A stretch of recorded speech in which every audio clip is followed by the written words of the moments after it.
Queen Zarathek stood on the command deck of her massive warship and watched another world burn. The orange flames danced across the planet's surface like tiny candles from this distance, but she knew each flicker meant thousands of lives ending. Her black scales caught the light from the burning world below and reflected it back like polished metal. Her yellow eyes never blinked as she watched her conquest unfold. The reptilian queen stood 9 feet tall with arms thick as tree trunks. Her claws could tear through steel like paper, and her roar could shatter glass across 3 city blocks.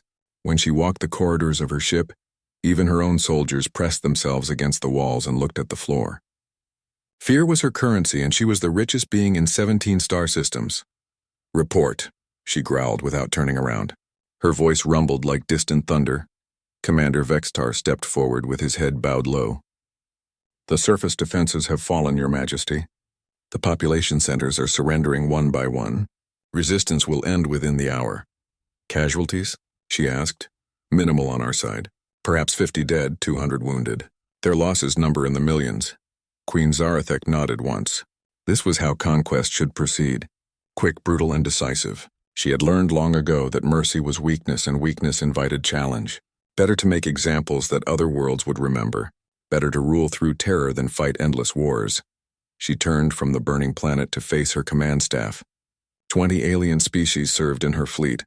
All of them conquered peoples who had proven their worth through blood and servitude. Some had tried rebellion in the early years. Their home worlds were now asteroid fields. "Signal the fleet," she commanded. "Begin orbital bombardment of the military installations. Leave the cities intact, but make sure they understand what defiance costs." "Yes, Your Majesty." The Queen walked to her throne, a massive chair carved from the hull of the first ship that had dared to oppose her 300 years ago. She remembered that battle well. The enemy captain had thought his shields and weapons could protect him from her wrath. She had torn his ship open with her, bare claws, and crushed his skull while his crew watched in horror.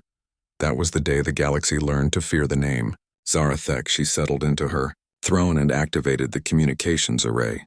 Across her empire, subordinates waited for her voice on dozens of conquered worlds. Each planet paid tribute in resources, technology, and soldiers for her ever-growing fleet. Each system governor knew that failure meant death and success meant only temporary survival. "Governor Thexon," she called to the ruler of the Kepler system. His blue-skinned face appeared on her screen, sweat already beading on his forehead. "Your Majesty," he said with a deep bow, "how may I serve?" "The tribute ship from Kepler 7 is 3 days overdue. Explain." The governor's face went pale blue. "There was a small delay in the mining operations, Your Majesty. A cave-in trapped several extraction teams. We should have the shipment ready within—" "I did not ask for excuses," the Queen interrupted. Her voice dropped to a dangerous whisper. "I asked for an explanation." "Yes, Your Majesty. The delay was my fault. I take full responsibility." "Good.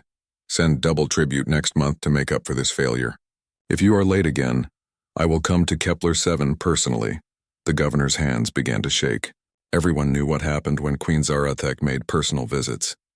"Yes, Your Majesty. It will not happen again." She cut the transmission and called up another governor, then another. Fear was like any other tool. It required regular maintenance to stay sharp.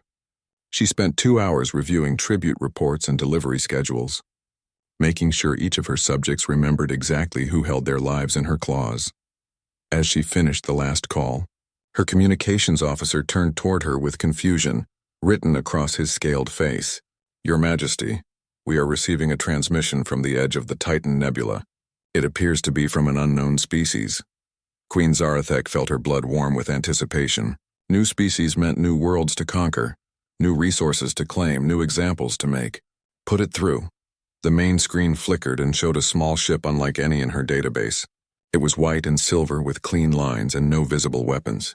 The design spoke of a peaceful race that had never known real war. Easy prey. A face appeared on the screen that made several of her officers step backward in surprise. The creature was small and soft-looking, with pale skin and strange fur growing only on the top of its head and around its mouth. Its eyes were blue like a calm ocean and showed no fear despite being faced with the most powerful war fleet in the galaxy. "Greetings," the creature said, in a voice that was somehow both gentle and confident.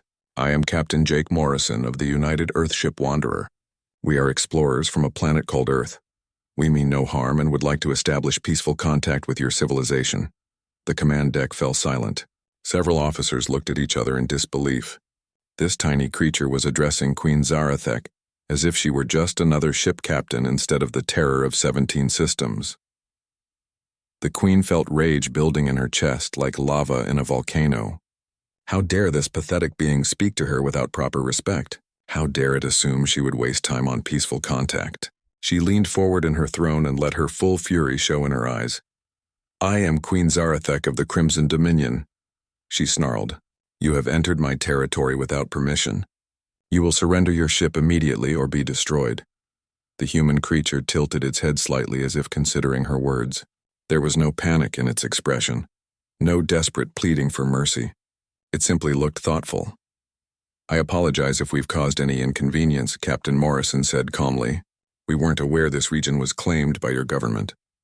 Would it be possible to arrange a meeting to discuss the situation? I'd be very interested to learn about your civilization.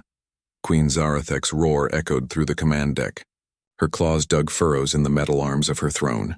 In 3 centuries of conquest, no being had ever responded to her threats with such casual politeness.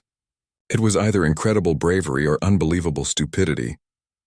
You interest me, human, she said, her voice dropping to a deadly whisper. Very well. We will meet face to face. Then I will show you what happens to those who do not properly fear Zarathek. The mining station called Kepler 7 floated like a metal city in the darkness between stars. It had been built inside the hollow shell of a dead moon, its corridors carved from ancient rock and lined with glowing panels. Ships from dozens of worlds docked at its ports every day, trading metals and crystals pulled from the asteroid fields that surrounded it. Queen Zarathek chose this place for their meeting because it was neutral ground. No government claimed it and no military force protected it. The station's operators cared only about profit and asked no questions as long as traders paid their fees. It was the perfect place to make an example of the strange human who dared to speak to her without proper fear. Her personal shuttle approached the station with an escort of 12 fighter ships. Each fighter carried enough firepower to level a small city. The shuttle itself was armored like a battleship and painted in the deep red colors of her empire. When other ships saw those colors, they fled or surrendered.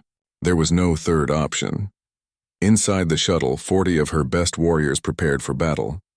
They wore black armor that gleamed like beetle shells and carried weapons that could cut through steel or melt solid rock. Each warrior had sworn a blood oath to die before allowing harm to come to their queen. Each had proven their loyalty by killing their own family members when ordered to do so. Queen Zarathek sat in the center of them, her massive form making the other warriors look small. She wore ceremonial armor that had been forged from the bones of her enemies. Her claws had been sharpened until they could slice through metal like butter. Her yellow eyes burned with anticipation of the violence to come. Remember, she told her warriors, this human is to be taken alive. I want the galaxy to see what happens to those who do not show proper respect. Make sure the death is slow and creative. The warriors nodded as one. They had served their queen for decades and knew exactly what she expected. The human would suffer for days before being allowed to die. His screams would be broadcast across every world in the Dominion as a reminder of what defiance cost. The shuttle docked with the station and the queen's procession moved through the corridors like a river of death. Other beings pressed themselves against the walls and stared at the floor as they passed. Even here on neutral ground, the reputation of Queen Zarathek commanded absolute terror. They reached the meeting chamber that had been reserved for their use. It was a simple room with metal walls and basic furniture, nothing fancy or comfortable, which suited the queen perfectly. This was not a social visit. She entered the chamber expecting to find the human cowering in a corner or perhaps already begging for mercy. Some species broke completely just from hearing her name. Others collapsed from fear the moment they saw her towering form and razor-sharp claws. Instead, she found Captain Jake Morrison sitting calmly at a small metal table. He wore simple clothes that looked comfortable rather than impressive. No armor protected his soft skin and no weapons hung at his side. His hands rested on the table where she could see them clearly. When she entered, he stood up and gave her a polite bow. "Your Majesty," he said in that same gentle voice she had heard over the communication system. "Thank you for taking the time to meet with us. I know how busy you must be managing such a large empire. Queen Zarathek stopped dead in her tracks. In 300 years of conquest, no being had ever thanked her for anything except the privilege of dying quickly. No enemy had ever acknowledged her administrative duties as if they were having a normal conversation. Her warriors looked at each other in confusion, unsure how to react to such strange behavior. The queen's first instinct was to roar and attack immediately. This human was either mocking her or completely insane. Either way, he deserved to die in the most painful manner possible. But something about his calm demeanor made her pause. There was no trace of fear in his blue eyes, but there was also no arrogance or challenge. He seemed genuinely pleased to meet her. "You are either very brave or very stupid," she growled, moving closer to the table. Her massive form cast a shadow over the small human, but he did not step back or show any sign of intimidation. "Probably a bit of both," Captain Morrison said with a small smile. "Most explorers are. We tend to be curious about things that might be dangerous for us." The Queen's warriors raised their weapons, energy readings spiking as they prepared to fire. The sound of charging power cells filled the air with a deadly hum. One word from their queen would turn the human into a pile of ash. But Morrison still showed no fear. He glanced at the weapons pointed at him, and then back at the queen with the same calm expression. "I brought some coffee from Earth if you would like to try some," he said, gesturing to a small container on the table. "It's a mild stimulant that most humans enjoy. I find it helps me think more clearly." Queen Zarathek felt something she had not experienced in centuries: complete confusion. This tiny creature was offering her refreshments while surrounded by weapons that could kill him instantly. He acted as if they were old friends meeting for a pleasant chat instead of predator and prey in a deadly confrontation. "Do you not understand who I am?" she demanded, her voice rising to a roar that shook the metal walls. "I am death incarnate. I am the destroyer of worlds. I have crushed entire civilizations under my claws and burned their home planets to ash." Morrison nodded thoughtfully, as if she had just told him about the weather. "I've heard about some of your military campaigns," he said. The conquest of the Rigel system was particularly impressive from a strategic standpoint. Coordinating that many fleets across such a large area couldn't have been easy. You must have excellent logistical systems. For the first time in her life, Queen Zarathek found herself speechless. This human had just complimented her on her organizational skills while she was threatening to torture him to death. He spoke about her terrifying conquests as if they were academic subjects worthy of study and admiration. Her warriors looked back and forth between their queen and the strange human, waiting for orders that did not come. They had trained for every possible scenario except this one. No enemy had ever responded to threats with professional curiosity. The queen's mind raced as she tried to understand what was happening. Was this some kind of psychological warfare? Was the human trying to confuse her into making a mistake? But his demeanor seemed completely genuine. He appeared to be exactly what he claimed to be: an explorer interested in learning about other civilizations. "You are not what I expected," she said slowly, her voice dropping from a roar to something almost conversational. "I get that a lot," Morrison replied with another small smile. "Would you like to sit down? I'd love to hear more about how you manage such a complex empire. The logistics alone must be fascinating." Queen Zarathek found herself sitting across from the human at the metal table, something that would have seemed impossible just hours before. Her warriors stood at attention around the room, their weapons still ready but no longer actively targeting Captain Morrison. The Queen's confusion had grown into something she had never felt before: genuine curiosity about another being's thoughts. Morrison poured dark liquid from his container into 2 small cups. The smell was rich and earthy, unlike anything in the Queen's experience. Steam rose from the cups in thin spirals that danced in the recycled air of the station. He pushed one cup across the table toward her with careful, deliberate movements that showed no fear of her claws. "The secret is in the temperature," he explained as if they were discussing something ordinary. "Too hot and it burns the tongue, too cold and you lose the flavor. Earth coffee is best served at exactly 90 degrees Celsius. The Queen stared at the cup suspiciously.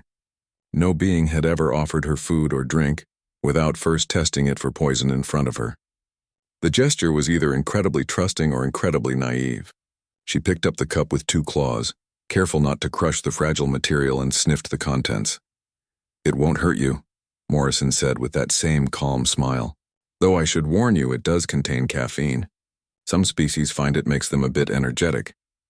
Queen Zarathek took a small sip and immediately regretted it. The liquid was bitter and harsh, nothing like the sweet drinks she preferred. But she noticed Morrison watching her with genuine interest in her reaction, not the terrified attention she was used to receiving. She forced herself to swallow and tried not to make a face. "Interesting flavor," she said diplomatically. "It's an acquired taste," Morrison agreed. "Most humans don't like it at first either. We usually add sweeteners or cream to make it more pleasant."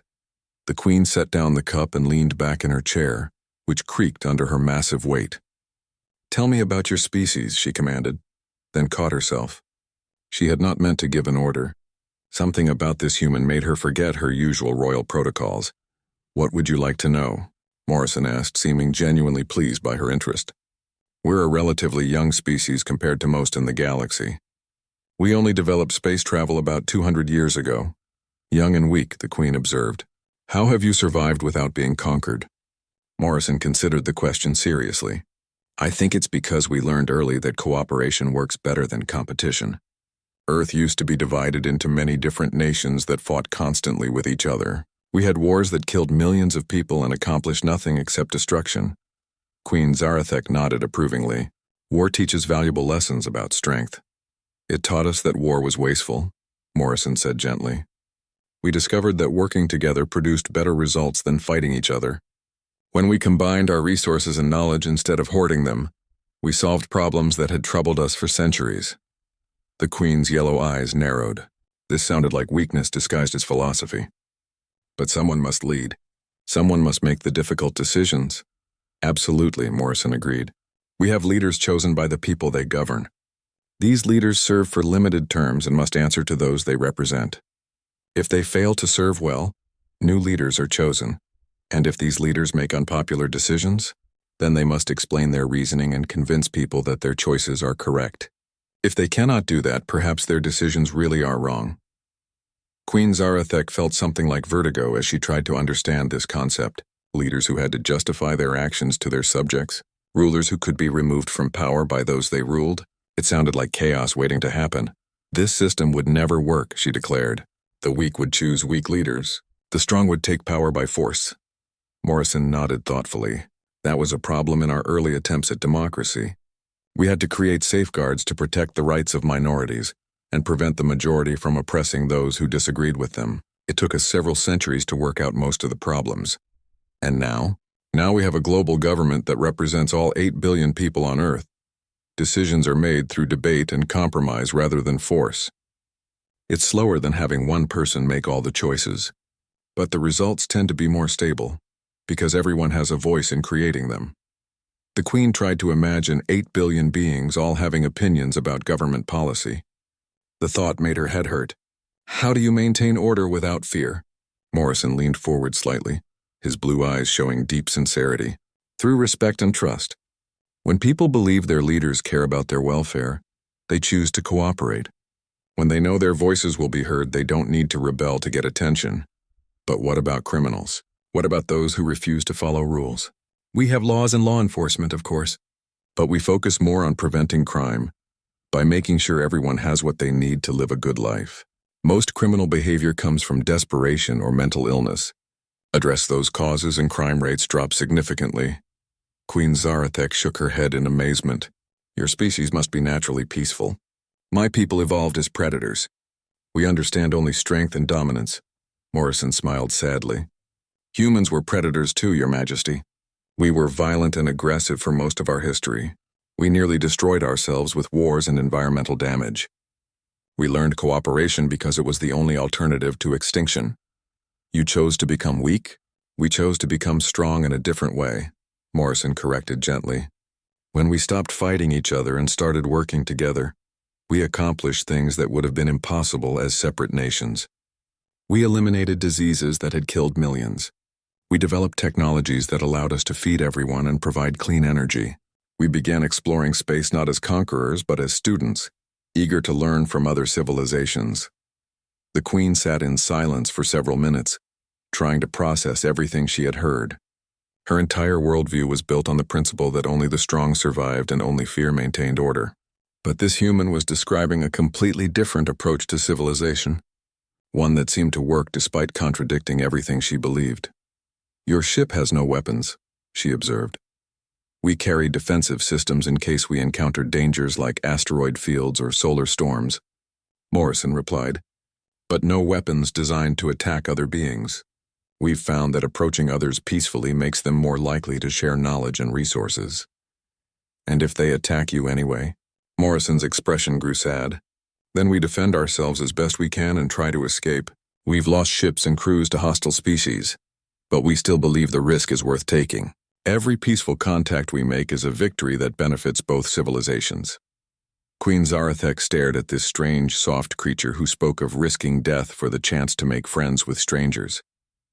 Everything about him challenged her understanding of how the universe worked. Yet he seemed confident and successful despite his apparent weakness. For the first time in 3 centuries, she wondered if there might be another way to rule. Queen Zarathek returned to her flagship that night with her mind spinning like a broken compass. She dismissed her warriors and locked herself in her private chambers, something she had not done in decades. The massive room was decorated with the skulls of her enemies and weapons taken from conquered worlds. But for the first time, these trophies brought her no satisfaction. She stood before the great window that looked out at the stars and tried to understand what had happened to her. The meeting with the human had lasted 6 hours, far longer than any conversation she could remember. They had talked about everything from government systems to agricultural methods to the philosophy of leadership. Morrison had answered every question with patience and genuine interest, never once showing fear or attempting to flatter her. Most disturbing of all, she had enjoyed the conversation. For centuries, every interaction with other beings had been about dominance and submission. Subjects brought her tribute and begged for mercy. Enemies pleaded for their lives or died screaming defiance. But Morrison had treated her like an equal, someone whose thoughts and opinions mattered beyond their ability to crush opposition. A soft chime indicated someone requested entry to her chambers. "Go away," she growled without turning from the window. "Your Majesty," came the voice of Commander Vexistar through the door. "There are urgent reports requiring your attention." She sighed and activated the door controls. Her second-in-command entered with a data pad in his clawed hands and worry written across his scaled face. He had served her for 50 years and knew her moods better than anyone, but even he seemed confused by her current behavior. "What is it?" she asked tiredly. "The governors of 3 systems have sent priority messages asking about the human ship," Vextar reported. "They want to know if they should prepare defenses or tribute offerings. The crew is also asking when we will destroy the intruders." Queen Zarathek felt a strange reluctance to give the obvious order. Any other alien vessel would have been vaporized by now, its crew tortured for information before being executed as an example. But the thought of harming Captain Morrison filled her with something she had never experienced before: regret. "Tell the governors to take no action," she said finally. "The humans are under my protection while negotiations continue." Vextar's eyes widened in shock. "Your Majesty, forgive me, but negotiations? We do not negotiate with inferior species. We conquer them." "These humans are different," the Queen said, surprising herself with the words. "They may prove useful as allies rather than subjects." "Allies?" Vextar stepped backward as if she had struck him. "Your Majesty, the Crimson Dominion has no allies. We have subjects and we have enemies. Nothing else." Queen Zarathek turned to face her oldest and most loyal officer. She saw fear in his eyes, but not fear of her anger. He was afraid that something fundamental had changed in his universe, that the absolute certainties he had lived by were crumbling. "Perhaps it is time for that to change," she said quietly. Over the following days, the Queen found herself returning to Kepler 7 station again and again. She told herself she was gathering intelligence about human capabilities and weaknesses, preparing for the inevitable conquest of their home world. But in truth, she looked forward to her conversations with Morrison more than anything she had experienced in centuries. The human captain seemed equally pleased by their meetings. He brought different samples of Earth food and drink, eager to share his culture with someone who showed genuine interest. He told stories of human history, both the triumphs and failures, with equal honesty. He never tried to make his species seem perfect or hide their past mistakes. "We had a period called the Great Wars," Morrison explained during one session. "Nearly 100 years of almost constant conflict between different groups of humans. Millions died and entire cities were destroyed. We came very close to making our planet uninhabitable. What stopped the violence? Queen Zarathek asked. She had grown comfortable enough to try more of his strange foods, though she still preferred her traditional meals. Exhaustion, mostly, Morrison admitted. We simply ran out of resources to continue fighting. The choice became cooperation or extinction. Fortunately, some wise leaders emerged who were able to convince people that working together was more profitable than destroying each other. The Queen found herself thinking about this conversation for hours afterward. Her own species had avoided extinction through conquest and expansion, always finding new worlds to plunder when old ones were exhausted. But what would happen when there were no more worlds left to conquer? What would happen when the Crimson Dominion reached the edges of the galaxy? She began to notice things about her empire that had never troubled her before. The tribute ships arrived regularly, but the cargo hold seemed less full than in previous years. Rebellion reports increased from the outer systems, requiring more resources to suppress. Several conquered species had gone extinct, their homeworld stripped of everything valuable and then abandoned. Most disturbing of all, she realized that her subjects obeyed her out of terror rather than loyalty. If she ever showed weakness or died unexpectedly, the entire empire would probably collapse into civil war within days.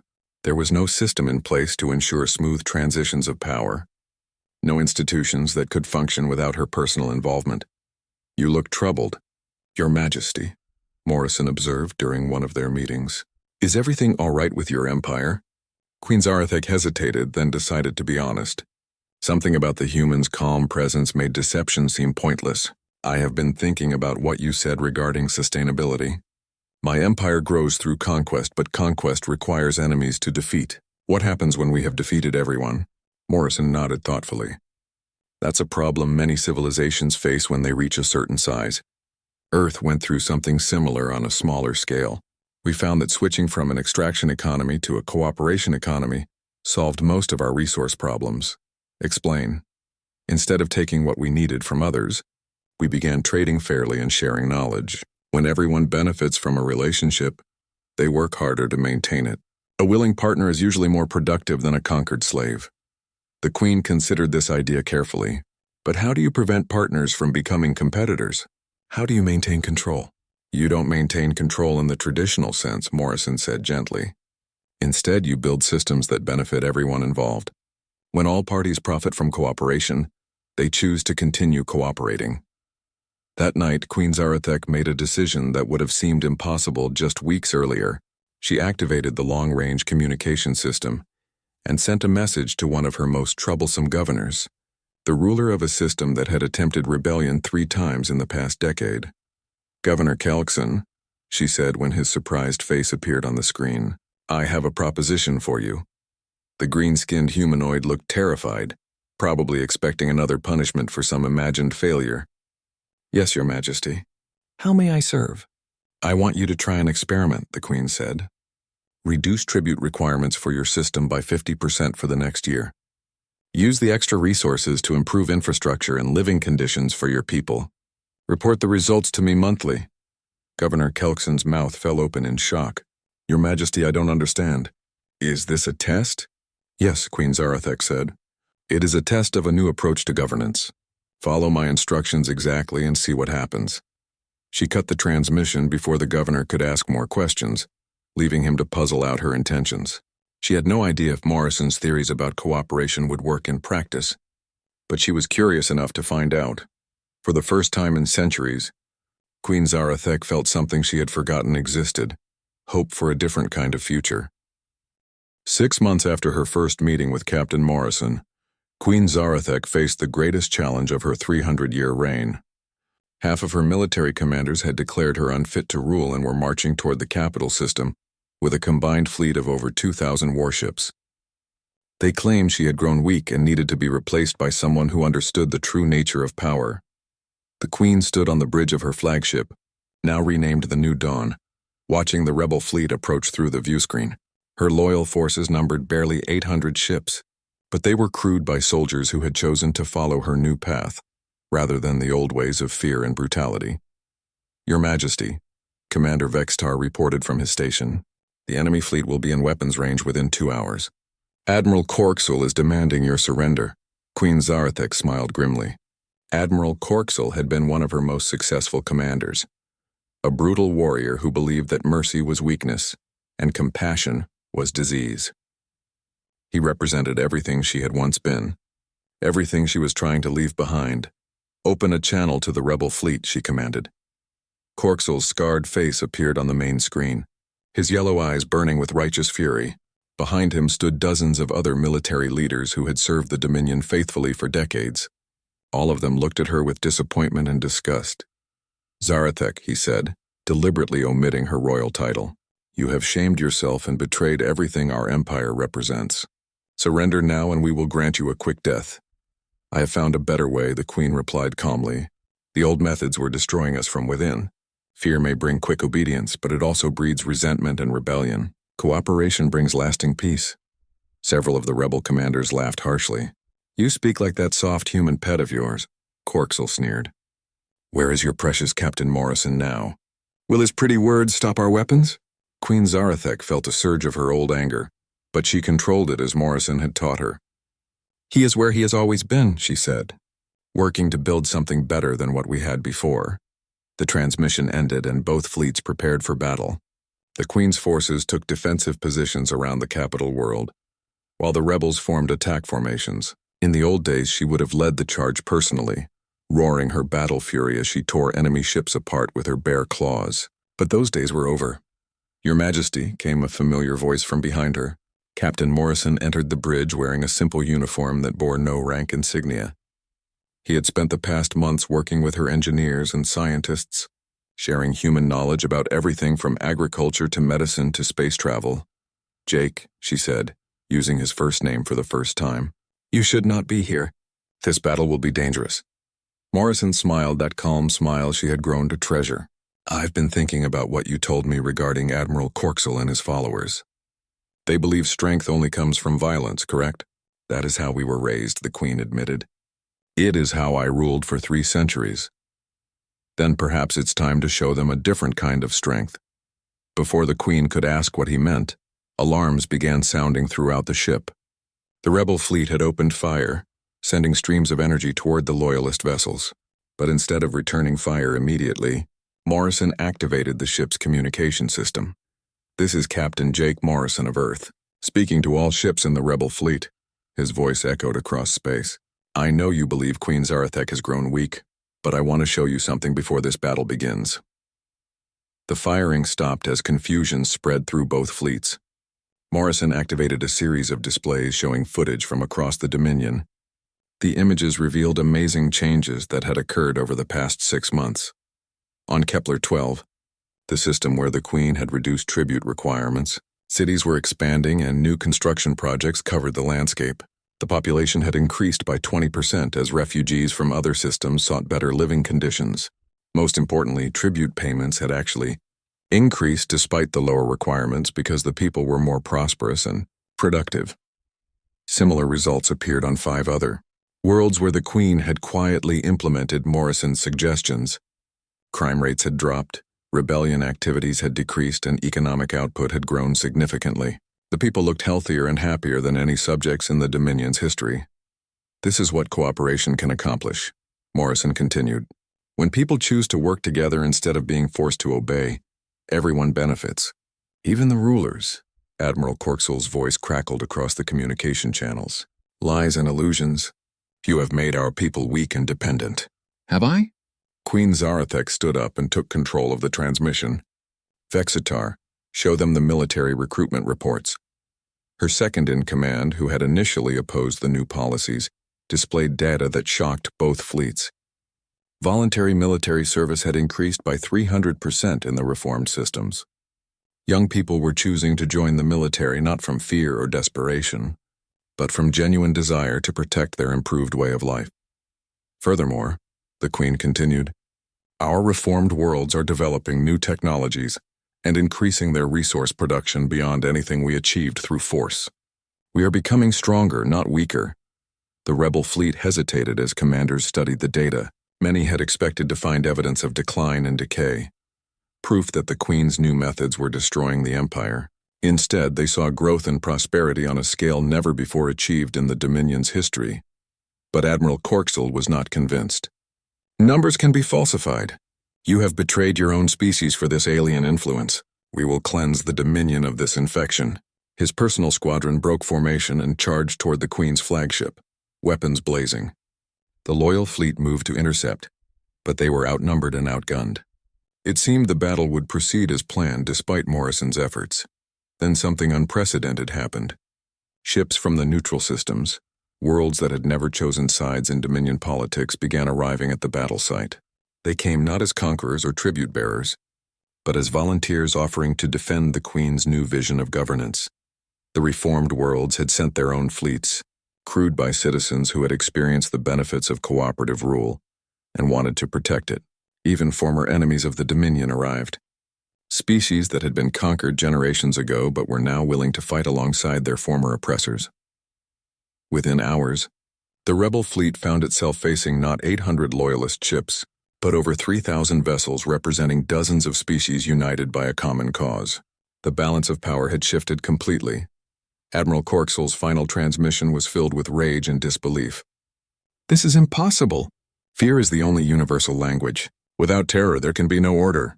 Queen Zarathek looked at Captain Morrison, who nodded encouragingly. She had learned much from the quiet human, but the most important lesson was that true strength came from inspiring others, rather than intimidating them. "Admiral," she said softly, "you are wrong. Love is the universal language. Hope is the universal currency. And the strongest empire is one that people choose to defend because they believe in what it represents." The rebel fleet surrendered, without firing another shot. Most of the commanders, seeing the evidence of the Queen's success and the overwhelming support she had gained, agreed to serve under the new system. Those who refused were allowed to leave the Dominion peacefully, something that would have been impossible under the old regime. Years later, historians would mark that battle as the moment the galaxy changed forever. The Crimson Dominion became the Cooperative Alliance, a voluntary association of worlds working together for mutual benefit. Queen Zarathek still ruled, but now her subjects called her Your Majesty because they respected her wisdom rather than feared her claws. Captain Morrison remained as her advisor and closest friend, helping to negotiate peaceful contact with dozens of new species. The galaxy had learned that humanity's greatest weapon was not technology or military might, but their ability to see potential friends where others saw only enemies. And in the quiet moments between meetings and ceremonies, the Queen would sometimes sit with her human friend and drink that terrible Earth coffee, grateful that she had learned there was more than one way to be strong.